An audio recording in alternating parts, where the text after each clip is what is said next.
e vi um novo céu, uma nova terra, porque já se foram o primeiro céu e a primeira terra, e o mar já não existe. E vi a santa cidade, a nova Jerusalém, que descia do céu da parte de Deus, adereçada como uma noiva ataviada a seu noivo.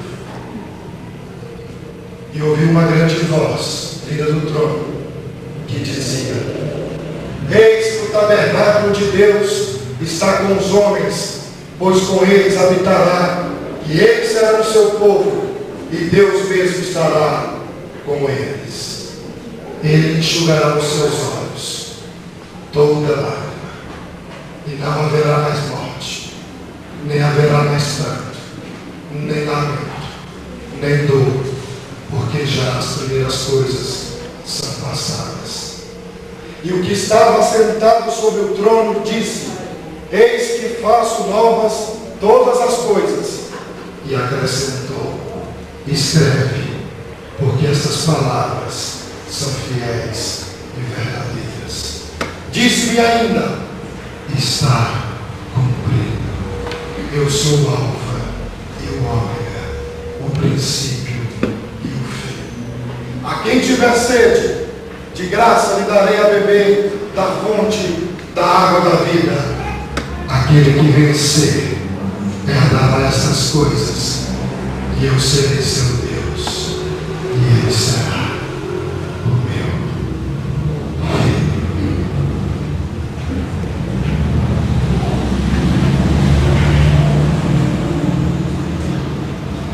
Semana de oração, de primeiras. Chegou o nosso momento de oração. Vamos todos ficar de joelhos para suplicar o dom da cura, para suplicar o ministério da saúde, para suplicar o poder de Jesus como médico. Convido o povo de Deus a curvar suas frontes e a mentalizar Jesus Cristo espiando com o seu povo no segundo lugar do santuário celestial. Ó grande Deus, Tu és amor.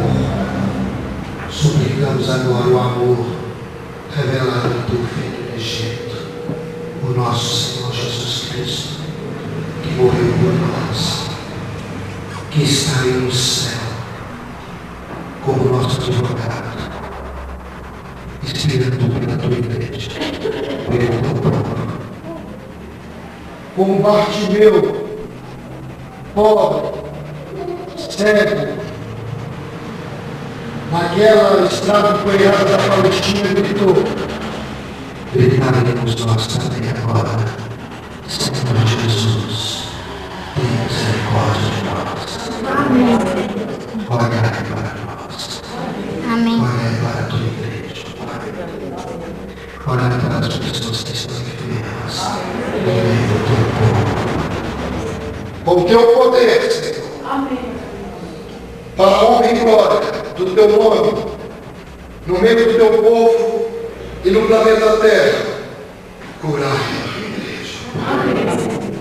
Colocai a Tua mão, que carrega as cicatrizes da revelação da cruz sobre o Teu povo, e intercedei por nós.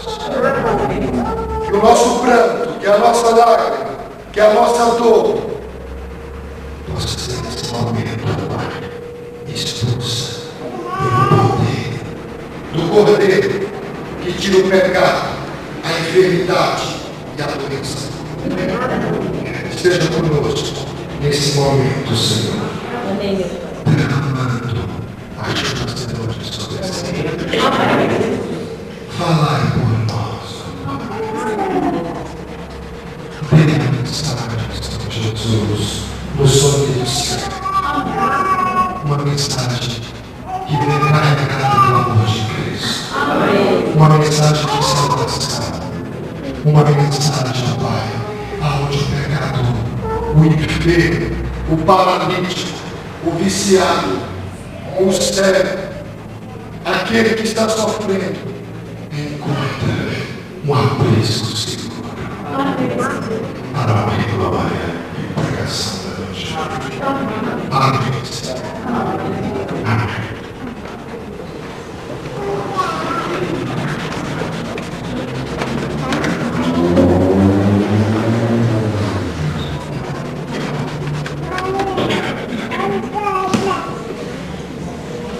O livro dos livros, o Velho Testamento, o último e grande profeta do Velho Testamento, Malaquias, capítulo 4. O último Elias na face da terra, a luz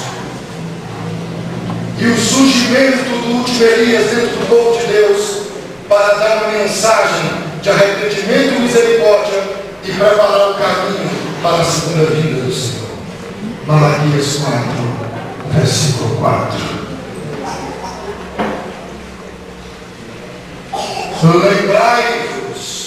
Lembrai-vos de quê? Lembrai-vos da lei de Moisés, meu sangue, a qual lhe mandei em Horeb para toda a igreja, a saber, estatutos e ordenanças. Eis que eu vos enviarei o profeta Elias antes que venha o grande e terrível dia do Senhor, e ele converterá o coração dos pais aos filhos e o coração dos filhos aos pais, para que eu não venha e vira a terra com maldição. Os três Elias: o primeiro Elias, o tisbita da igreja adventista do sétimo dia de Acabe e Jezabel; o segundo Elias, o batista da igreja adventista do sétimo dia de Caifás e Herodias; e o terceiro e último Elias da igreja adventista do sétimo dia de Laodiceia. O tisbita, o batista e os adventistas fiéis.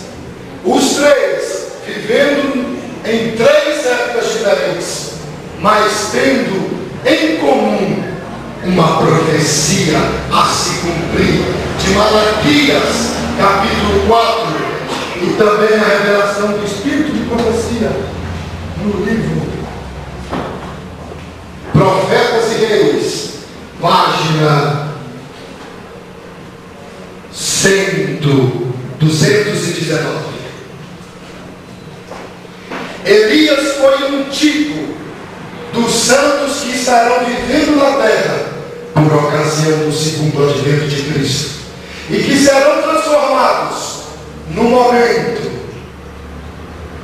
no abrir e fechar dos olhos, ante a última trombeta, sem provar a morte. Elias foi como representante dos santos a serem assim trasladados. Elias foi um tipo dos santos que estarão vivendo na terra por ocasião da segunda vinda de Cristo. Nada melhor do que a igreja remanescente, a igreja do povo de Deus do tempo do fim, para saber o que é tipo e antitipo. Se o Espírito de profecia e a Bíblia, a lei e o testemunho mostra a luz de que Elias foi um tipo dos adventistas fiéis que serão trasladados, nós temos que ver nessa profecia, nesse paralelismo profético, nós temos que ver nessa comparação, nessa analogia, o que a história tem a nos ensinar. Acabe e Jezabel, Caifás e Herodias e Laodiceia, espiritualmente é uma igreja só. Não difere. O palácio, o sinédrio e a conferência geral dos adventistas do sétimo dia, todas têm uma missão: mostrar para o mundo a luz da verdade presente. Na época de Acabe era a mesma verdade, Caifás a mesma verdade, Laodiceia a mesma verdade, Todavia, para cada tempo, Deus tem uma verdade presente. Hoje, a verdade presente são as 3 mensagens angélicas. Vimos o paralelismo da apostasia. A apostasia do líder, do rei, do palácio de Acabe, pela influência do jugo desigual de sua esposa Jezabel. A mulher, a membra, a mulher que estava liderando a igreja, trouxe para a igreja princípios babilônicos. Caifás, por debaixo dos panos, fez um acordo com Roma e começou a seguir Roma, tendo os mesmos costumes e os mesmos passos. E o jeito de Herodias se refletiu em Caifás e se refletiu na igreja primitiva do Sinédrio. Laodiceia, como está profetizado, a apostasia ômega culminará numa diferenciação daquilo que Deus queria para a sua igreja. 3 momentos de apostasia: Acabe, Caifás e a apostasia ômega de Laodiceia. Agora surge, dentro desse contexto espiritual, uma mensagem vinda no espírito e na virtude dos céus, derramada em Elias. Elias pensou: estou só. Deus falou: se engana, existe 7.000 iguais a você, pronto para pregar, só que eu não preciso deles, porque com eu dou a mensagem. Os 7 estavam lá, amparando. Quando ouviu a mensagem, começou a pregar também os que estavam na vizinhança e aos redores deles. De igual maneira, na época de Caifás, do Sinédrio, aconteceu a mesma coisa. João Batista. João Batista não era o único. Elias, daquela época. O Batista, quando suou, as pessoas que também estavam querendo receber a mensagem presente, que era o reconhecimento de Jesus de Nazaré como Messias, eles acataram e automaticamente começaram a aceitar aquela verdade presente. De igual maneira, agora no tempo do fim, as pessoas que querem aprender da verdade presente, da mensagem dos 3 anjos, quando soa um último Elias pregando, se identifica e começa a pregar também aquela mensagem que está vindo do céu. Os 3 Elias são guiados pelo mesmo Espírito e pela mesma virtude do céu. Agora no tempo do fim, esse Espírito e essa virtude se culminará na predicação, na pregação do alto clamor, também chamado refrigério pela presença do Senhor, também chamado o derramamento da chuva serôdia. A mensagem de Elias, ela iniciará, culminará no alto clamor. Ela inicia e ela passa pelo processo de sacudidura, porque a mensagem de Elias é uma mensagem direta, defendendo a pregação da testemunha fiel e verdadeira igreja de Laodiceia. Muitos adventistas do 7º dia que não estão preparados para a mensagem, que estão aqui, não sabem nem por que estão, não suportarão esse testemunho direto, porque é muito forte, se oporão à mensagem, e isso determinará a sacudidura em nome de Deus. Elias de um lado e Baal de outro. Só tem 2 caminhos dentro da igreja: a mensagem que Elias irá defender, ou a mensagem que os apóstatas da apostasia ômega irão defender. Daqui para frente, o púlpito será um campo de batalha, palmo sobre palmo, polegada sobre polegada, milímetro sobre milímetro. Uma classe defendendo a verdade e querendo avançar rumo à câmara prometida. Outra classe querendo recuar e querendo retornar à Babilônia, de onde nós saímos no dia 22 de outubro de 1844. Isso será melhor explicado na quarta-feira. A nossa saída de Babilônia. A multidão mista e o povo de Deus que saiu do Egito e saiu da Babilônia. Irmão Carlos, eu estou entendendo. São 3 momentos diferentes, 3 igrejas diferentes, mas as 3 igrejas estão se apostatando: o palácio, o sinédrio e a conferência. Mas Deus sempre teve um povo fiel. E olha o que história da redenção nós lemos sábado e vamos ler novamente. História da redenção 3:2-3. Sempre tem havido 2 classes entre os que professam ser seguidores de Cristo. Enquanto uma dessas classes estuda a vida do Salvador e fervorosamente procura corrigir seus defeitos e conformar-se com o modelo divino, a outra evita as claras e práticas verdades que lhe se expõem os erros. A maioria dos cristãos finalmente consentiu em baixar a norma, formando-se uma união entre o cristianismo e o paganismo. Acabe com Baal, Caifás com Roma e Laodiceia com Babilônia. Laodiceia não é Babilônia e nem filha de Babilônia, mas Laodiceia não está livre de Roma vir oferecer, de Babilônia vir e oferecer coisas a ela. Como? Laodiceia veste essa roupa que os babilônicos vestem. Por que eu vou vestir isso? Não tem nada demais, está na moda. Vocês não são diferentes, adventistas do 7º dia. Vocês não têm uma mensagem única. O movimento ecumênico, o mesmo Deus, o mesmo Cristo, o mesmo amor. Venha, Laodiceia, e senta aqui e coma com a gente. Venha saborear o Perdigão, a Sadia, o McDonald's, a Coca-Cola. Venha, Babilônia te ama, todos somos iguais, filhos do mesmo Deus. Vocês não têm uma dieta diferente do céu. Essa história de maná é coisa do Velho Testamento. Acabou. Do Velho Testamento, a lei sim é uma coisa que pode até levar em questão, mas o resto acaba. Nós não somos Babilônia e nunca seremos filha, mas poderemos parecer com Babilônia, se vivermos a maneira que Babilônia está vivendo. A apostasia ômega dentro da igreja, profetizada em Mensagens Escolhidas, volume 1, diz exatamente isso.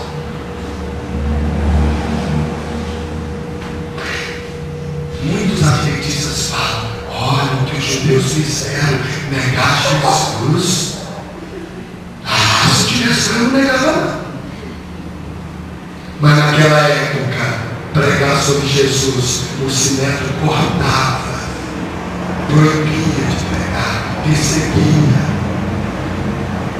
E a congregação começou a ficar com medo, porque a congregação do sinédrio e a congregação do palácio tinha dentro do seu inconsciente, injetados por ele, se tivesse cortado deles, estariam cortados do céu. Mas pelo contrário, muitas vezes pessoas que são desligadas de corporações acabam se ligando diretamente ao céu, porque tais corporações podem já estar sendo desligadas do céu. Os valores mudam. O que Satanás quer é confundir o povo. O que Satanás quer é fazer com que a instituição seja aquilo que salva a pessoa. O palácio, Acabe falava, é o que salva. Se não sair do palácio, não está vindo de Deus. Caifás falava, o que salva é o sinédrio. Se não sair daqui, ninguém está salvo. Aí as pessoas ficavam com medo, porque elas tinham aprendido, tinham estudado que isso era verdade. Por isso que Paulo foi chamado de profanador do templo. Por isso que Jeremias foi chamado de traidor. Por isso que Elias também levou um título que nós vamos ver agora à noite. Irmão Carlos, compreendi essa primeira parte. Mas como é que a gente pode ver qual é a mensagem de de Elias. Esse é o nosso desafio. Estudar características da pregação de Elias e ver se nós temos essa pregação. Será se nós estamos pregando a mesma coisa que Elias está pregando? Vamos ver em Reis.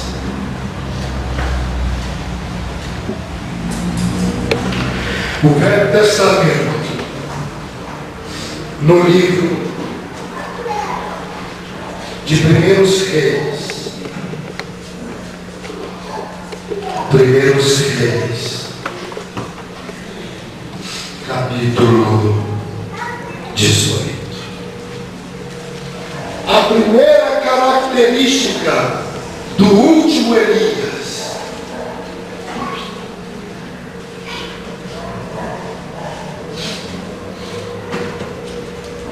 Primeiro Reis 18, versículo 17.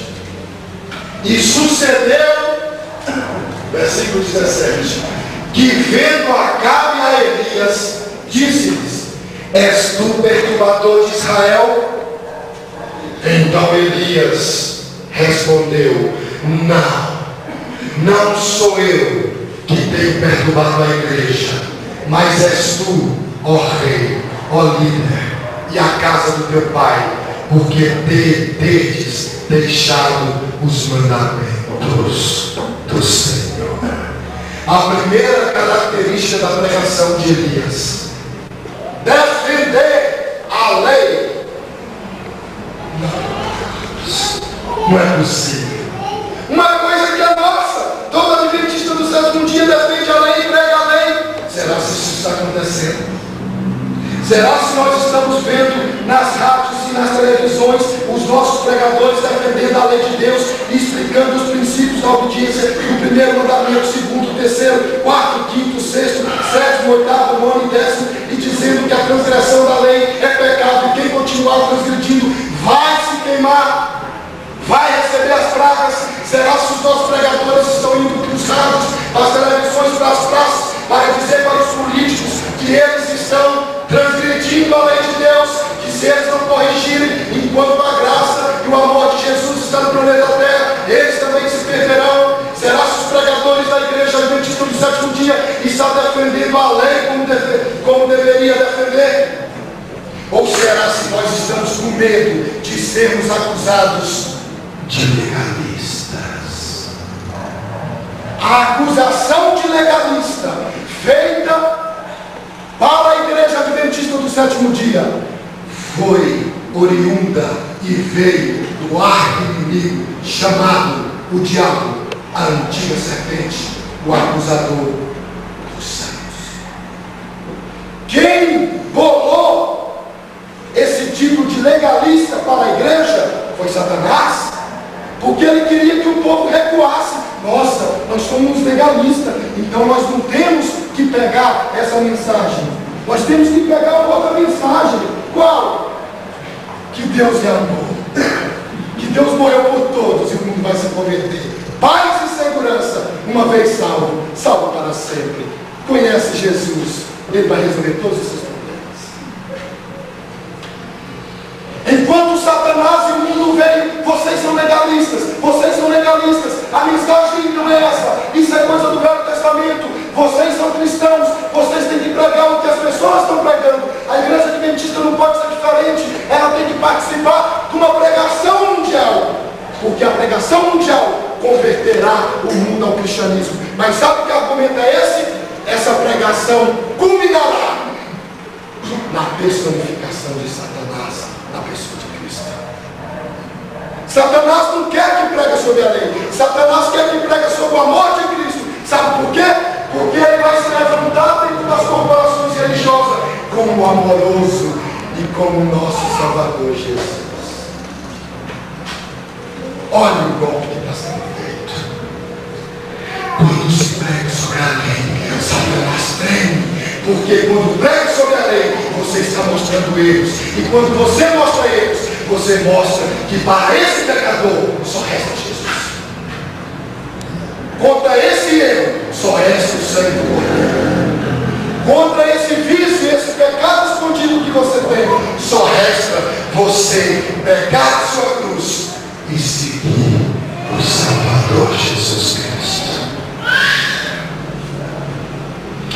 Veja que a mensagem de Elias não era uma mensagem diferente. Ai, irmão Carlos, eu pensei que ia ser uma coisa tão diferente, mas a lei, nós conhecemos a lei. Os adventistas pregam sobre a lei. Nós temos a lei dentro da igreja.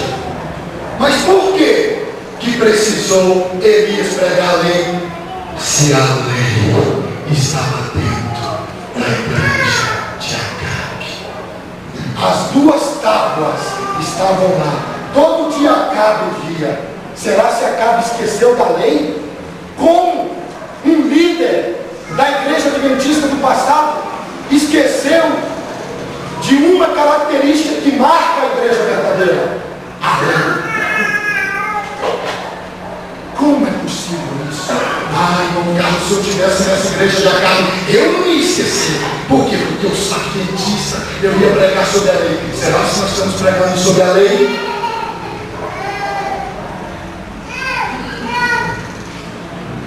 Será que os pecadores estão sendo advertidos que pecar é pecado e que se não aceitar Jesus e se não abandonar o pecado, vai estar complicada a situação espiritual e a vida eterna dessa pessoa? Irmão Carlos, e agora? Vamos ver se o segundo Elias, o Batista, defendeu a lei. Porque se o segundo Elias, o Batista, tiver defendido a lei, confirma que a pregação do primeiro foi a mesma pregação do segundo. Então, realmente, o mesmo Espírito estava guiando os dois. São Mateus.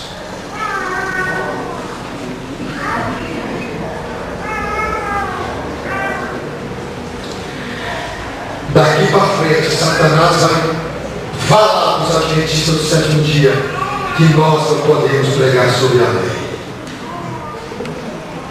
porque essa mensagem é demodê. Essa mensagem não é para o novo e nem para o terceiro.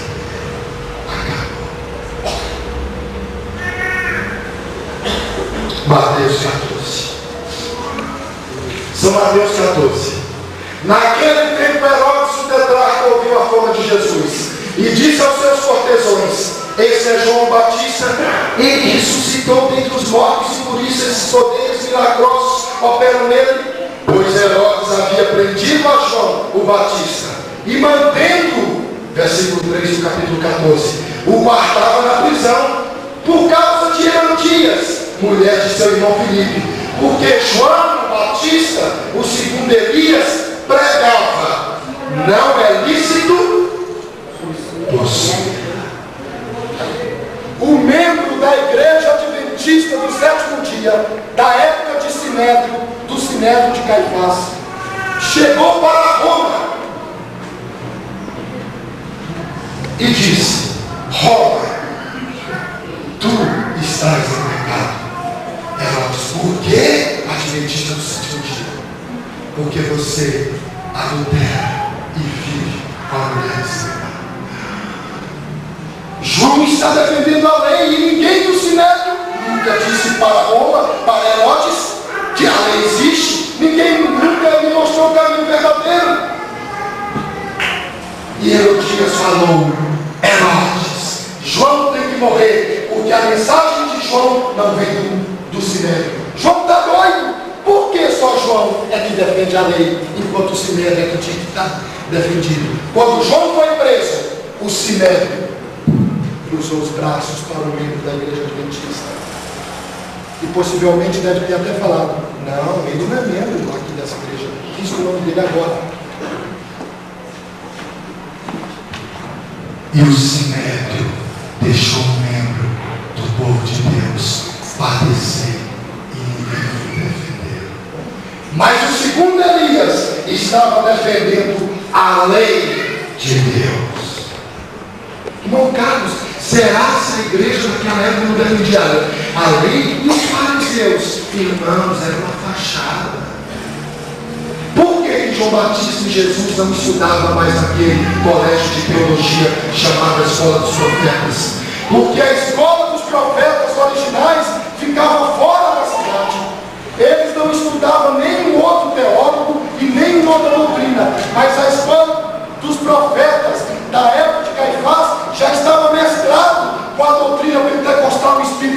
carismática daquela época. Eles se especializavam, mestrado, doutorado, PhD, e quanto mais se especializava, Alexandria, Grécia, Roma, empurrava culturas e conceitos pagãos. Que é o que acontece hoje nas escolas teológicas. O mundo veio e sufocou, e hoje a gente vê pregador adventista do sétimo dia que conhece muito mais de pregações pentecostais do que pregações do terceiro anjo, do que pregações do santo